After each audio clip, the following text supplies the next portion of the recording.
Story starts 1991, way up in the Alps. This is a frozen glacial spot. And up there, walking around, were two hill walkers. Two hill walkers, hikers. Hikers, aye. It was early in the afternoon. And at some point, they take a notion to head off trail. And they were only 100 yards off the beaten track. And after just a few minutes, they round a little rock, and that's when they were stopped dead in their tracks by a corpse. This corpse sticking out of the ice. So these two hikers, they see this and they run off for help. They hot-footed it to the nearby mountain hut, thinking it was a mountaineering accident. A recent one. And they called the police. They said, hey, somebody, a tourist or a climber, had some sort of accident.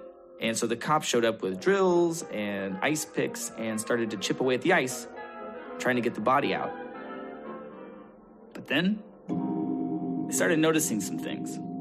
Like this guy had all these tattoos. On his back and behind his knees. And then they start noticing all this stuff buried with him. He's got some kind of moccasin, looks like ox skin. He had a bearskin cap. Unusual stuff. He had a copper-headed, U-hafted axe. A small pouch filled with medicinal tree fungus. Really? A quiver full of arrows. A longbow. He had grass socks. Grass socks? Mm-hmm. Woven grass. A dagger that has been chipped out of stone. And so these cops realize this is not a 20th century tourist who wandered off trail. This was something extraordinary. They took it to a team of local scientists who sent samples out to a bunch of labs and eventually confirmed that, yeah, this is old. But not just old.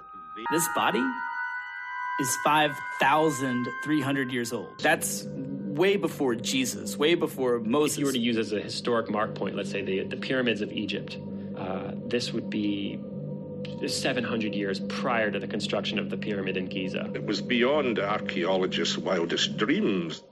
A 5,200-year-old perfectly preserved corpse. He's very obviously a human being. Very, very obviously, and he would have all the hopes and fears of you and I. They even gave him a name. Otzi. We have forensic proof of his suffering. We have forensic proof of his hunger. We have forensic evidence that he was cold. I mean, we have all of this undeniable, irrefutable forensic evidence that this man was a living human being who was tormented and was enduring with incredible tenacity. Right up by Otzi's shoulder blade, he finds an arrowhead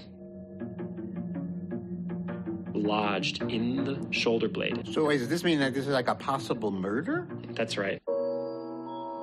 His right palm is very badly cut. It's very deep.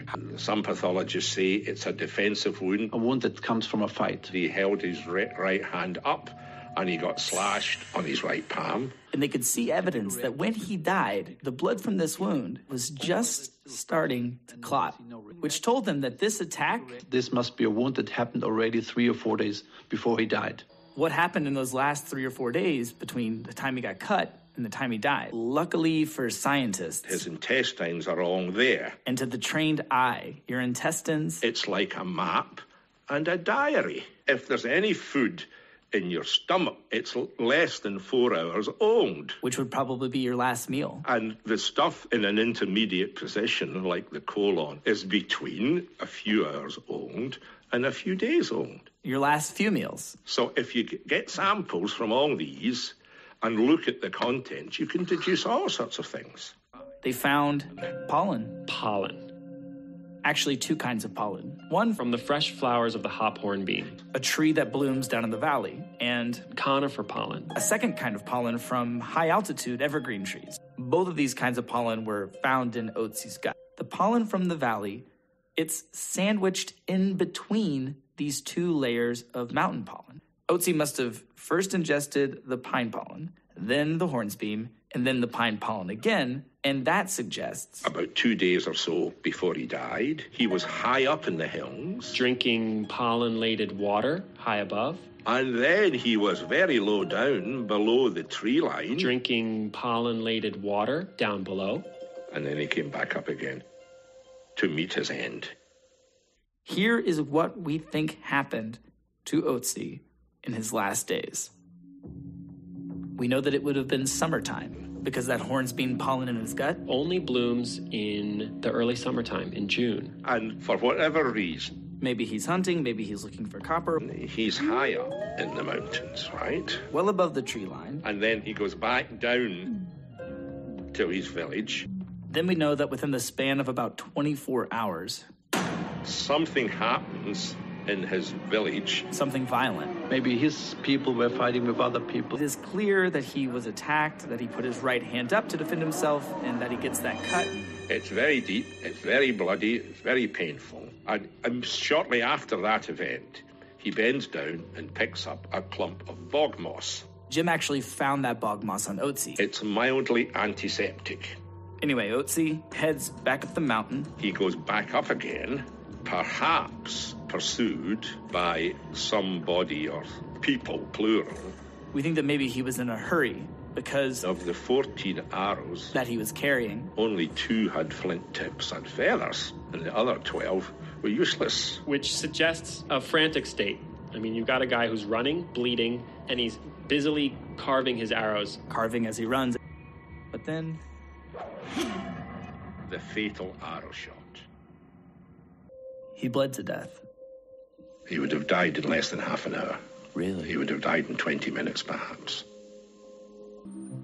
Throughout all these years, a season of snow, a season of ice, and then a thaw, and then a snow, and then an ice, and then a thaw. I mean, just think about it. Year in and year out. And then a snow, and then an ice. Throughout the building of the pyramids, and then a snow, the rise and fall of Rome, the Enlightenment, the Industrial Revolution. And then a snow. All of this time, Otzi was there.